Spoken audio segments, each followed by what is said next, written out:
E aí, gente, tudo bom? O canal do Lombada Quadrada tá de volta depois de muito tempo sem gravar e hoje é o dia 34 do isolamento social imposto aí pela pandemia de coronavírus nesse ano de 2020 que podia ser 1820. Bom, isolamento é o tema do livro que a gente vai falar hoje, mas é um tipo bem diferente de isolamento.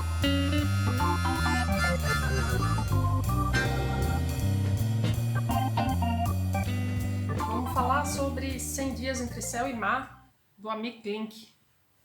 Esse livro ele foi lançado inicialmente em 1985 pela Companhia das Letras, essa edição que a gente tem aqui é de 2003. Está aqui na nossa casa há 10 anos e nunca tinha sido lido por ninguém, nem por mim, nem por Carlos. E o que me deu impulso de ler esse livro agora é o fato de que o Amir está sendo chamado em vários programas, podcasts, lives, enfim, lives, né, praga dessa pandemia. Ele tem feito lives para falar de isolamento por causa da experiência que resultou nesse livro aqui. Em 84, o Amir cruzou o Oceano Atlântico da costa africana até Salvador, na Bahia, em um barquinho a remo de 6 metros de comprimento.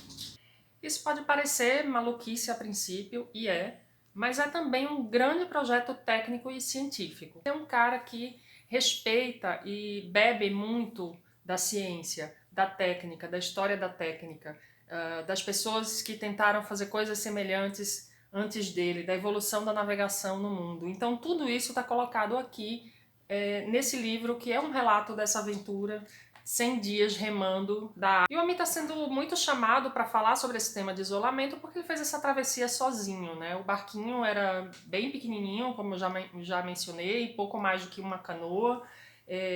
Cabia basicamente um pequeno espaço para ele dormir lá dentro, para cozinhar, para guardar todo o material técnico de que ele precisaria para a jornada. Foi um barco especialmente feito para isso, a gente vai falar um pouco disso também. E ele passou esses 100 dias sozinho no mar. E é sobre esse isolamento que ele vem falando bastante aí nesse período de pandemia. Que ele faz questão de frisar, é muito diferente de estar trancado dentro de casa. Bom, enfim, mas independente de semelhanças ou diferenças com a situação que a gente está vivendo agora, né, a maior parte das pessoas, ou quem pode pelo menos, está isolado em casa, trabalhando em home office, ou então não trabalhando, que é bem triste e bem complicado. Mas o fato é que esse livro ele é uma boa companhia para esse período em que a gente não está muito podendo ver o horizonte. Então, acompanhar toda essa aventura do Amir pelos escritos dele, pelo testemunho dele na travessia do Atlântico, é muito gostoso. Obviamente ele não é nenhum Machado de Assis, o livro não é nenhum primor de escrita, mas ele escreve bem para um marinheiro. Para um marinheiro não, aliás ele é economista. O que é que o Amir queria? Ele queria provar que era possível, né? Que é possível um homem atravessar o Oceano Atlântico a remo. Isso nunca tinha sido feito, pelo menos não no Atlântico Sul, não na região que ele atravessou, com base simplesmente no apuro técnico, num projeto muito bem elaborado para dar conta de resolver todos os pequenos desafios que compunham aí, em soma, esse grande desafio que era atravessar o Atlântico a remo. E essa é a coisa mais interessante do livro. É claro que muita gente vai ler 100 Dias Entre Céu e Mar pelo que ele tem ali quase de autoajuda. É muito recorrente, é tradicional na literatura, nas artes narrativas, usar o mar como metáfora da vida, né? Pelo que ele tem de incontrolável, de misterioso, de imenso, do horizonte, que é uma coisa que é sempre constante, mas esse horizonte ele muda de acordo com o tempo, né? Ou, na verdade, muda a nossa percepção do horizonte, se está fazendo tempestade ou calmaria. Tem toda a questão da vida marinha, né, que vem ao nosso encontro, então tem esse quê de mistério, de desconhecido, que é possível, que atravessa a vida das pessoas que vivem no mar. Então tem tudo isso e o livro pode ser lido, e provavelmente é lido com muita frequência, mais com essa pegada aí de autoajuda. Mas apesar de que o Amir faz essas metáforas, é quase impossível não fazê-las, você percebe claramente que não é a intenção dele. Ele não é um cara que parece ser extremamente religioso, ele está muito confiante nele, no planejamento, na ciência e na técnica. E eu acho que essa é a mensagem mais incrível do livro. E isso é bem interessante, porque aí ele vai dividindo com a gente todas as etapas desse planejamento, né? Que passa, por exemplo, pelo estudo das correntes marítimas e do vento, Para falar disso, ele vai lá atrás nas navegações portuguesas e aí faz toda uma contextualização histórica de como essas correntes foram sempre aproveitadas nessas navegações. O Amir precisava dormir, obviamente, então esse também era um cálculo de não sair muito da rota, ou na verdade até evoluir enquanto ele estava dormindo, simplesmente deixando o barco ser levado pela corrente. O barco em si é uma obra de engenharia náutica bastante interessante, né? Como já foi dito, ele foi feito especificamente para essa jornada, ele foi adaptado para ter o maior conforto e segurança possível para o navegante, para o Amir. Então, por exemplo, ele era um barco que ele tinha um sistema de lastro bem fundo, né? bem com centro de gravidade bem baixo, porque isso ajudava o Amir, numa eventual capotada, ele poder voltar à posição normal com o mínimo de esforço possível, né? Mais ou menos como funciona o João Bobo. E de fato o Amir capotou 3 vezes na saída da África e narra como é que funcionou esse mecanismo. Uma outra coisa bastante interessante na jornada, e ele leva bastante tempo explicando isso, é a nutrição. Né? No estudo que ele fez de outras tentativas de travessia do Atlântico a remo, do Atlântico Norte no caso, ou enfim de outras grandes aventuras, ele conversou com outros navegadores e ele percebeu que a alimentação era um grande desafio. Né? Era uma coisa a qual ninguém dava muita atenção, mas que eventualmente no meio da jornada cobrava o seu preço. Ele conversou com um outro navegador que tentou fazer uma travessia, eu acho que do Atlântico Norte, e quase desistiu no meio do caminho porque teve uma dor de barriga imensa. Então ele teve bastante atenção a esse ponto, ele chamou uma equipe de nutricionistas que desenvolveram para ele um cardápio especialmente pensado para todas as fases da viagem, então tinha um cardápio especial para os primeiros 20 dias, que era aquele que ele precisava sentir mais confiança, depois tinha os cardápios a partir do 26º dia, que aí entrava mais numa rotina, tinha cardápio para se ele tivesse diarreia, cardápio se ele tivesse prisão de ventre, cardápio de emergência que ele não precisaria cozinhar. E aí, o que eu achei mais interessante, toda essa programação alimentar foi feita e foi programada para que ele pudesse cozinhar com água do mar. Então, ele não precisou transportar água potável para cozinhar. Todas as refeições eram embaladas individualmente, numeradas, né, de 1 a 100, ou seja, para cada dia ele tinha o cardápio certinho do que ele ia comer, e ele fala recorrentemente ao longo do livro de como era boa essa comida, de como era saborosa, inclusive, como esse momento da alimentação era uma coisa bastante esperada por ele ao longo da jornada.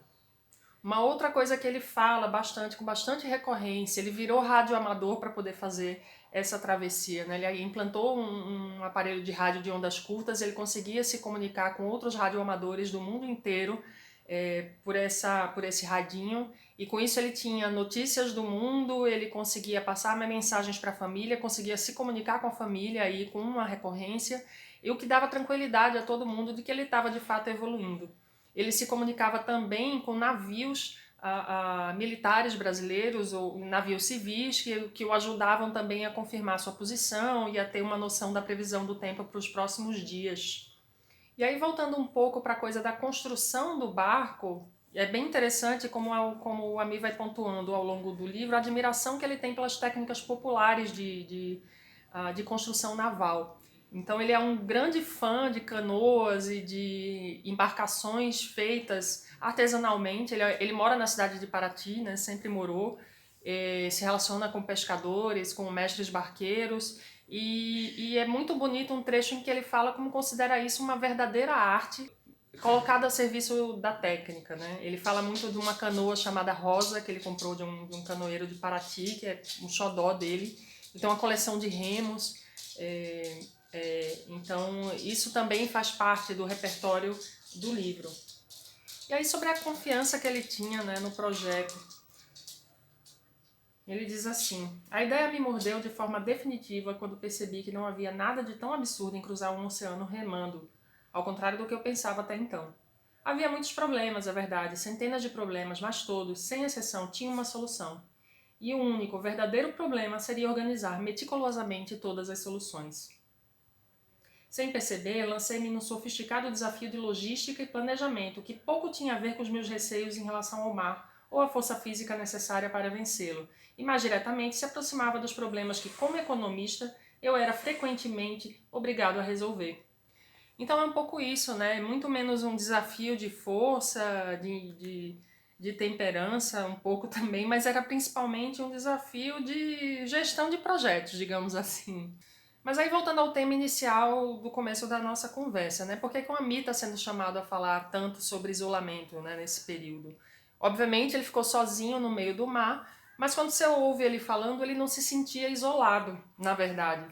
Ele fala sempre que o mar, e estar no meio do mar, dava a ele uma grande sensação de liberdade, que agora, nessa situação imposta pela pandemia de coronavírus, ele se sente realmente isolado, né, em casa, mesmo cercado de vizinhos, mesmo cercado de gente, das facilidades que a gente ainda tem acesso, né, de um supermercado aberto, de um delivery e tal. Não tem delivery no meio do Atlântico e ele se virou muito bem sem isso. Mas ele fala de solidão. E tem um trecho bem interessante do livro que ele diz assim: passados 2 meses de tantas histórias, comecei a pensar no sentido da solidão. Um estado interior que não depende da distância nem do isolamento, um vazio que invade as pessoas e que a simples companhia ou presença humana não podem preencher, solidão foi a única coisa que eu não senti depois de partir. Nunca, em momento algum. Estava sim atacado de uma voraz saudade. Mas a saudade às vezes faz bem ao coração. Valoriza os sentimentos, acende as esperanças e apaga as distâncias. Quem tem um amigo, mesmo que um só, não importa onde se encontre, jamais sofrerá de solidão. Poderá morrer de saudade, mas não estará só. Então acho que essa é a maior contribuição que ele tem a dar nessa discussão sobre isolamento, pandemia, coronavírus e tal, né? Eu acho que muito da crise que a gente está passando nesse momento, ele tem muito menos a ver com solidão em alguns casos, mas mais com a perda de conforto, né, com o deslocamento das nossas rotinas. E sim, algumas pessoas de fato devem estar sofrendo um pouco de solidão. Mas como ele pontua, solidão nesse caso, ele veio, eu concordo, é muito mais um estado de espírito interior que independe de você estar no meio de uma multidão ou não, né? Muito se discute, por exemplo, muito se fala, inclusive em música, sobre a solidão do paulista, né? A solidão de estar numa cidade, numa megalópole como São Paulo, né? Às vezes é cercado de uma multidão que a gente se sente mais sozinho. E aí eu passo a contribuir até com um testemunho pessoal, né? Como a Amir Klink, eu também atravessei o Atlântico por mar, obviamente em situação muito diferente. Era um navio veleiro grande, com uma tripulação de 70 pessoas. E aí veio a sensação totalmente oposta, né? Foram 32 dias de travessia entre a Espanha e o Brasil, e a sensação era justamente essa impossibilidade de solidão, né? Você está trancado num lugar muito pequeno, com outras 70 pessoas, e numa situação em que estar sozinho era virtualmente impossível. Era impossível de acontecer em momento algum. E aí, essa é um outro lado desse raciocínio, né, do isolamento total. Às vezes a gente precisa de isolamento também, né? Algumas pessoas, pelo menos. E eu acredito que isso é uma situação de muitos leitores, né? Quem gosta de ler, quem já está acostumado e gosta desse momento de introspecção, às vezes se incomoda um pouco por não ter esse momento de solidão. Não sei, assim, como é que é pra vocês? Como é que vocês se sentem, por exemplo, quando vocês estão lendo? Como é que tá sendo pra vocês esse momento aí de pandemia? Deixa um comentário, fala com a gente. E aí eu queria dizer pra vocês que só depois de ler 100 Dias Entre o Céu e Mar é que eu fui pensar de fato na frase famosa, no verso famoso de Fernando Pessoa: navegar é preciso, viver não é preciso, né? Eu sempre tinha considerado esse precisar, esse verbo, como necessidade, né? Sinônimo de necessidade. E, na verdade, o Ami coloca de uma outra forma, né? Navegar é preciso, viver não é preciso. Ele diz: navegar, entendo, é a arte da precisão, né? Então, de certa forma, é disso que se trata essa aventura que ele está narrando em 100 dias entre céu e mar. É a precisão da navegação, é o fato de que é uma técnica que está fortemente amparada na ciência, fortemente amparada em dados objetivos, lógicos, testados, enfim, na ciência, né? Espero que a gente possa contar com a ciência para vencer essa pandemia. Aliás, essa é a melhor metáfora desse livro, hein? Curtiram? Espero que sim. Acho que o próximo vídeo do Lombada Quadrada não vai demorar tanto para acontecer, né? Fiquem com a gente. E nos curtam também no nosso blog www.lombadaquadrada.com. Também estamos no Instagram, no Facebook, enfim, vocês encontram a gente aí pela internet para curtir outros conteúdos sobre literatura e livros. Falou? Até já!